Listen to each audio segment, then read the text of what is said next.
disrespect my man Justin Fields like that, okay?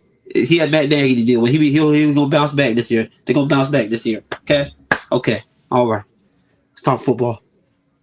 Yeah, and also with black coaches, like once you have that losing, tenure, you're done. Like I said, Raheem Morris hasn't had another chance. Todd Bowles hasn't had another chance. But remember Adam Gase? Adam Gase had losing seasons. Jay Gruden. He after he had the losing seasons with the Dolphins, he got hired right away by the New York Jets. And we saw Jay Gruden. Jay Gruden was trash. And let me ask you guys, so do you think a black coach could ever do like what Dan Quinn did and basically can say, nah, I'm cool and I don't want to interview. Nah, I'm good. Because you won't have an opportunity if you said that. You can't. He will never. There's no black coach that could ever get away with that. They would say like he didn't all the irons hot. Who's this guy think he is? All this stuff, bro. They already don't think we have the intellect to be coaches anyway. You had Doug Marrone. He resigned. That's what it boils down to. They think we're stupid. Resigned from the Bills, and he got the Jags job. What black head coach have you ever seen that happen to? Resign from a job, and they get hired another job the same off season. It's never going to happen for us. It's never going to happen for us. It's never going to happen for us. Yeah. So, I don't like to say never. I hate to say the word never. I hate to say that because it sounds unhopeful. But yeah, until something really substantial really happens, we're gonna continue to keep going down this path. Yeah, the only way I see that happening is if Mike Tomlin starts to become like a whisper for black coaches.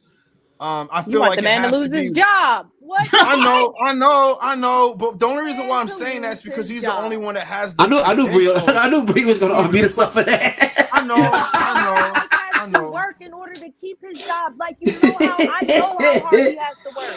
I know how hard he has to work. First, he starts with the fans to go to Twitter. Yo, Bre unmuted fast as a crap, boy. Come on now, Mike. No, go get that over. Damn, leave the one. Yo, she unmuted so quick, bro. Hey, yo. Let him continue to be a pillar from a different side. He is a proven fact that, yes, we can succeed in this sport and we can succeed in this position. He's a proven fact of that. Let him remain let him do what he's doing the way he's doing it because he's proven that we can do it.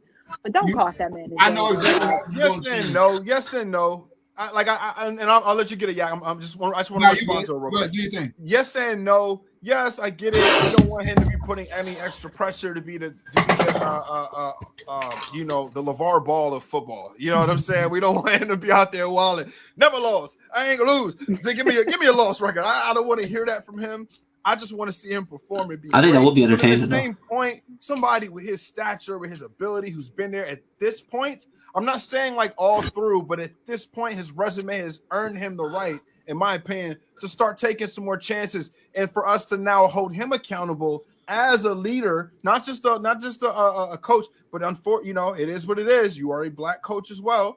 There is a responsibility to that to make sure some new ones come in because the white coaches are definitely looking out for their guys. So that's all I'm saying. Not saying every year we got to get crazy with it, but just get a couple extra that nobody's looking and throw a couple extra position coaches and get them some experience and work them. You know what I'm saying? Groom them and get them out there. That's all. I see what you're saying though, Real. I see what you're saying. Mike Tomlin could lead the forefront for that. Slowly. I think he could. But don't do nothing direct. And he had to come into an interview and announce that he was not taking a collegiate job.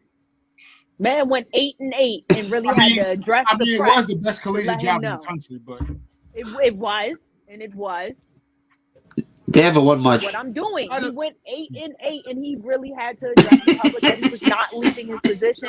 He wasn't going to be forced out of his seat. So, I mean, trust me, it's no reason I feel like our offensive coordinator couldn't be replaced with a numerous amount of different coaches, but. I don't know how much pull Mike gets in that. I don't know. I feel like he should.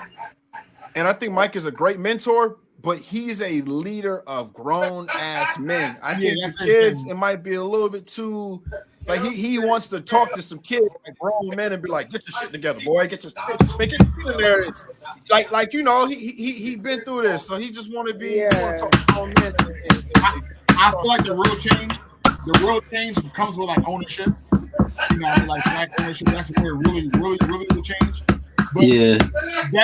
That's gonna have to be the angle that they take into the situation. Is like, look, y'all hiring practices suck because y'all purposefully keeping black people out of ownership circles.